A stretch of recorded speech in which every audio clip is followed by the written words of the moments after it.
제 이름은 장명자, 올해 73입니다. 사람들은 저를 붕어빵 할머니라고 부릅니다. 시장 골목 끄트머리, 약간 기운 채반 아래 작은 파라솔 하나 펴놓고 서 있는 낡은 리어카가 제 가게죠. 오전엔 쑥떡 두어 판을 팔고 오후에는 붕어빵 반죽을 부어가며 하루 종일 굽습니다. 다리도 아프고 허리도 시큰하지만 그 불판 위로 퍼지는 팥 향기만큼은 참을 수 없을 만큼 달콤하지요. 그런데 이걸 아는 사람은 많지 않습니다. 제가 이 붕어빵 장사를 시작하게 된 데는 아주 특별한 사연이 있습니다. 그것도 평생을 숨겨온 제 정체가 드러날 수도 있는 조금은 위험한 계획이기도 했죠. 사실 저는 붕어빵 장수가 아니라 100억대 자산가입니다. 제 손으로 지은 건물만 서울에 셋, 땅값 오른 시골 밭이 서넛, 그리고 미국 주식과 금괴도 있습니다. 허름한 옷 속에 감춰진 이 낡은 복대 지갑에는 1,000만 원이 넘는 수표도 몇 장 들어있지요. 그런데 그런 제가 왜 이러고 있느냐고요? 그건 제 하나뿐인 손자 재윤이 때문입니다. 외아들 부부가 교통사고로 세상을 떠난 후 갓 7살이던 아이를 품에 안고 키웠습니다. 밤새 울고 아침마다 제 무릎에서 졸았던 아이는 어느덧 30을 넘긴 청년이 되었습니다. 성실하고 예의 바르며 착한 마음을 가진 아이입니다. 다만 한 가지, 여자를 잘 모릅니다. 너무 순해서 사람을 너무 쉽게 믿는 게 탈이죠. 재윤이는 어느 날 여자친구를 데려왔습니다. 첫인상은 말 그대로 화려했습니다.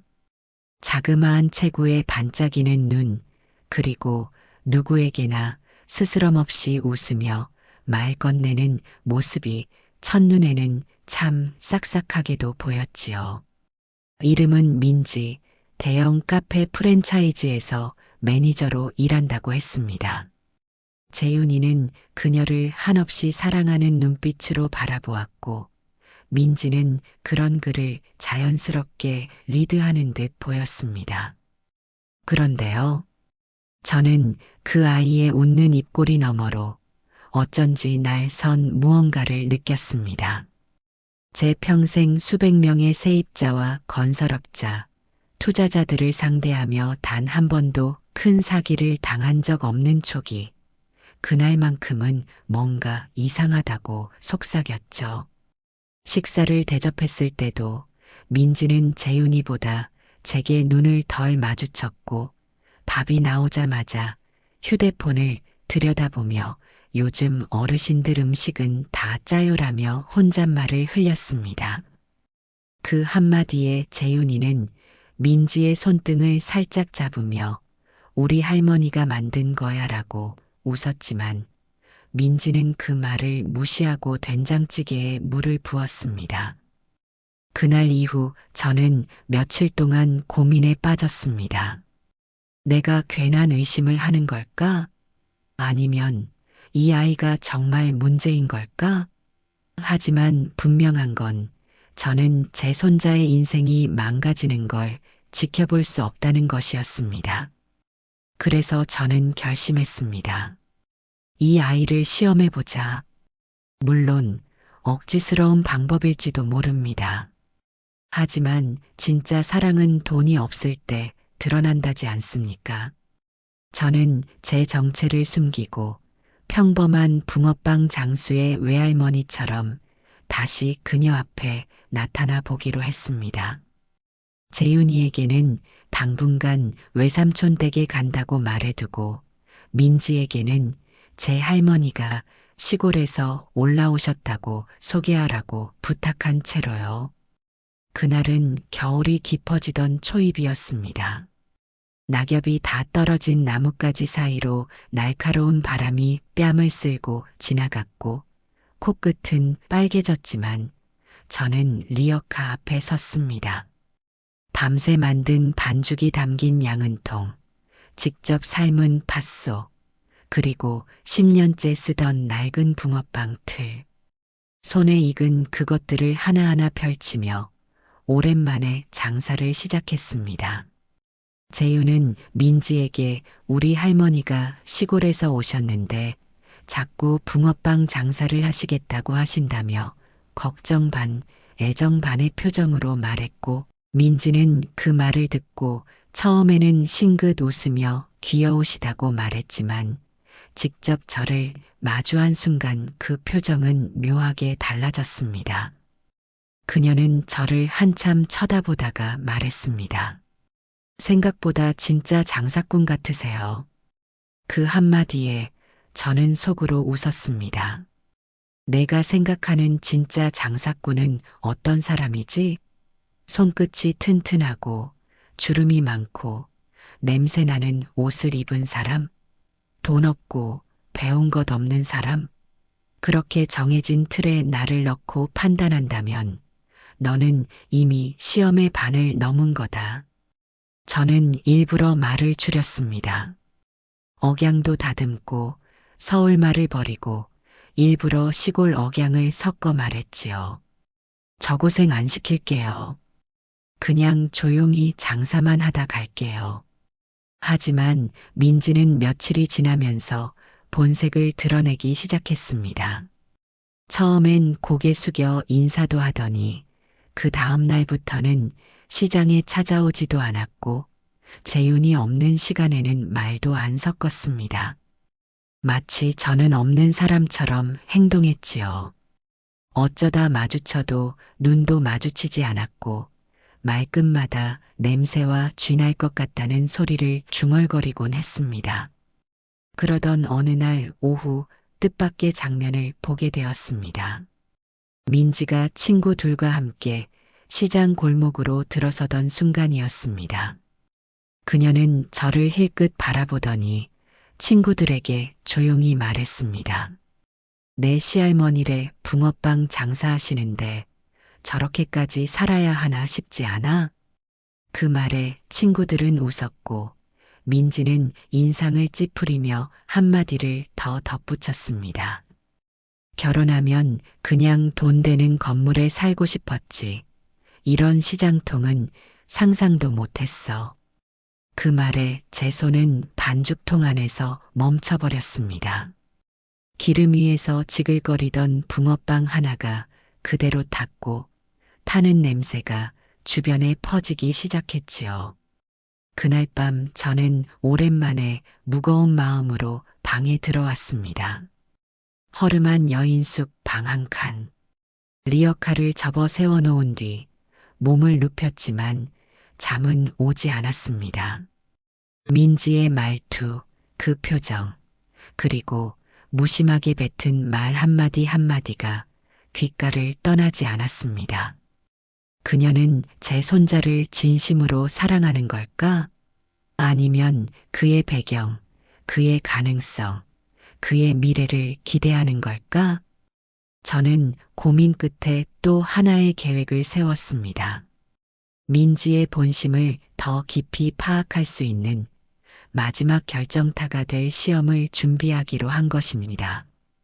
다음 날 저는 붕어빵 리어카 옆에 알바 구함이라고 쓴 종이를 붙였습니다. 오전 10시부터 오후 4시까지 하루 일당 4만 원. 민지가 혹시 이걸 보고 어떤 반응을 보일까 궁금했기 때문입니다. 물론 일당은 상징적인 금액이었고 그보다 중요한 건 그녀의 태도였죠.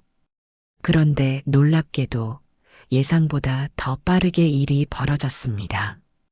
그날 오후 민지가 혼자 나타났습니다. 멀리서 저를 바라보다가 천천히 다가와선 말했습니다. 할머니 아니 장사하시는 분. 제가 대신 일해드리면 손자한텐 말 안 해주시겠어요? 그녀는 그렇게 말하며 핸드백을 질끈 쥐었습니다. 저는 아무 말 없이 고개를 끄덕였고 그녀는 마지못해 앞치마를 걸쳤습니다. 손에 반죽이 묻고 기름 냄새가 옷에 배기 시작했을 때부터 민지의 인내는 점점 바닥을 드러냈습니다. 짜증 섞인 한숨, 손님들에게 무표정하게 건네는 붕어빵, 그리고 가끔 뱉는 말들. 이딴 게 뭐라고 내가 이걸 왜 해야 돼? 그녀의 본심은 그날처럼 드러났습니다. 진심은 숨겨지지 않더군요. 민지가 붕어빵을 굽기 시작한 지 채 2시간이 지나지 않았을 때였습니다. 날은 점점 어두워지고 바람도 차졌습니다. 시장 입구에서 중년 남성이 아이의 손을 잡고 리어카 쪽으로 걸어오고 있었지요.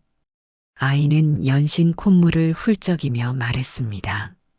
아빠, 저 붕어빵 먹고 싶어. 그 말에 아버지는 지갑을 열어보더니 난처한 얼굴로 말했습니다. 아빠가 지금 현금이 없네. 다음에 사줄게. 그 장면을 지켜보던 저는 가만히 붕어빵 2개를 집어 봉투에 담았습니다. 그리고 아무 말 없이 그 손에 쥐어주려 했는데 민지가 말렸습니다. 할머니, 그냥 막 주면 다른 사람도 달라고 하면 어쩌려고요? 이거 장사예요. 그 말에 저는 말없이 봉투를 접어 제 무릎에 두었습니다. 그리고 아이와 눈을 마주쳤지요.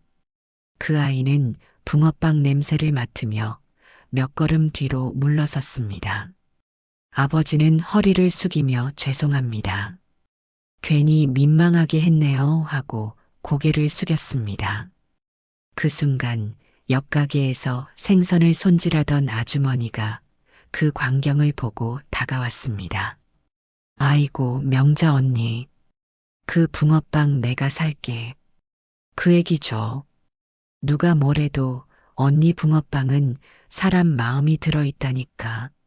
나 그거 알아. 그 말에 민지는 잠깐 당황한 얼굴을 했습니다. 저는 아주머니에게 고개를 끄덕이며 말했습니다. 언니 말 듣고 주는 거야. 그 마음 고맙다. 그날 이후 시장 사람들은 붕어빵 가판 앞에 더 자주 머물렀고 민지의 얼굴에는 조금씩 피로가 드러나기 시작했습니다. 그녀는 손님들 앞에선 억지로 웃었지만 틈만 나면 핸드폰을 만지작거리며 도대체 왜 이걸 계속해야 돼 중얼거렸습니다. 그리고 결국 이틀 뒤 그녀는 장사를 그만두겠다고 말했습니다. 솔직히 말씀드릴게요. 저 이거 못하겠어요. 몸도 아프고 솔직히 장사하는 분들 존경스럽긴 한데 제 길은 아닌 것 같아요. 저는 담담히 고개를 끄덕였습니다. 그 말을 들은 순간 제 마음은 이미 결정을 내렸습니다. 그로부터 일주일 후 재윤이 민지의 부모님을 초대해 상견례를 하기로 했다는 말을 전해왔습니다. 식당은 강남에 있는 한정식집, 민지의 아버지가 예약했다고 했지요. 전통 있는 집안이라며 양복을 맞춰 입고 오라는 말도 덧붙였습니다. 저는 그날 20년 만에 금고에서 꺼낸 진주 브로치를 달고 실크 블라우스와 자수수를 놓은 한복을 입고 식당으로 향했습니다. 재윤이와 민지 그리고 양가 부모가 모두 앉은 자리에 제가 들어서자 민지는 눈을 크게 떴습니다. 할머니 아니 그게 민지의 어머니가 말했습니다. 이분은 누구신가요? 저는 천천히 자리에 앉아 말했습니다. 장명자입니다. 재윤이 할머니이자 오늘 상견례의 주빈이지요. 강남에 있는 J빌딩과 부천의 M상가 그리고 정릉 땅 3필지의 소유자입니다. 그 순간 민지의 아버지 얼굴이 굳었고 민지는 숟가락을 떨어뜨렸습니다. 저는 조용히 말을 이었습니다. 그동안은 제가 붕어빵 장사로 살아봤습니다. 단순히 시험하려던 건 아니었습니다. 다만 내 손자의 삶에 들어올 사람이라면 겉모습이나 돈이 아니라 사람을 볼 줄 아는 눈이 있어야 하지 않겠나 싶었습니다. 하지만 민지 씨는 붕어빵 장수였던 저를 부끄러워했지요. 시장통을 더럽다고 했고 그 안에서 살아가는 사람들을 업신여겼습니다. 그 자리에 있던 모두가 숨을 죽인 채 제 말을 들었습니다. 민지는 아무 말 없이 고개를 떨군 채 손끝만 움켜쥐고 있었습니다. 그날 상견례는 그대로 파탄났습니다. 재유는 큰 충격을 받은 듯 했지만 저를 원망하지 않았습니다. 며칠 뒤 그는 저에게 말했습니다. 할머니, 난 왜 진작에 몰랐을까? 나만 좋다고 믿고 그 사람이 어떤 사람인지 보려 하지 않았던 것 같아요. 저는 그의 등을 토닥이며 말했습니다. 너는 아직 젊고 사람에 대한 믿음을 가졌기에 그랬던 거야. 그게 틀린 건 아니다. 다만 다음엔 믿음만큼 내 자신을 더 사랑하면서 사람을 바라봐야 해. 몇 달 뒤 재유는 조용히 다시 일상으로 돌아갔습니다. 붕어빵 장사는 계속됐고 그 작은 리어카 앞에는 이제 사람들이 줄을 서기 시작했습니다. 소문을 듣고 온 사람들, 시장 상인들, 그리고 동네 아이들까지. 그러던 어느 날 시장 골목 어귀에 한 여자가 조심스럽게 다가왔습니다. 반듯한 옷차림, 수줍은 눈웃음, 그리고 손에 들린 따뜻한 커피 2잔. 저 붕어빵 사러 왔어요. 할머니가 파시는 거라면 진짜 맛있을 것 같아서요. 그 아이는 말끝을 흐리며 웃었습니다. 그리고 저는 그 웃음 속에서 처음으로 누군가를 진심으로 바라보는 눈을 느꼈습니다. 사람은 누구나 겉모습으로 판단하고 싶어 합니다. 하지만 진짜 사람을 보는 눈은 그 사람이 손에 쥐고 있는 것이 아니라 놓치지 않으려는 마음에 담겨 있다고 믿습니다. 저는 오늘도 붕어빵을 굽습니다. 여전히 반죽을 나르고 여전히 리어카를 끌며 하루를 엽니다. 하지만 이제는 붕어빵 틀 속에서 나는 판 냄새가 단순히 군것질거리가 아니라 누군가의 진심을 꺼내보는 창처럼 느껴집니다. 이 붕어빵, 사람 마음이 들어있네요. 그 말을 기억합니다. 그리고 오늘도 붕어빵 속에 사람의 마음을 담습니다. 내 손자의 앞날이 이제는 진짜 사랑으로 채워지길 바라면서요. 오늘도 썰 봉우리를 찾아주셔서 감사드립니다. 새로운 이야기로 또 찾아뵙겠습니다. 구독, 좋아요 꼭 부탁드려요.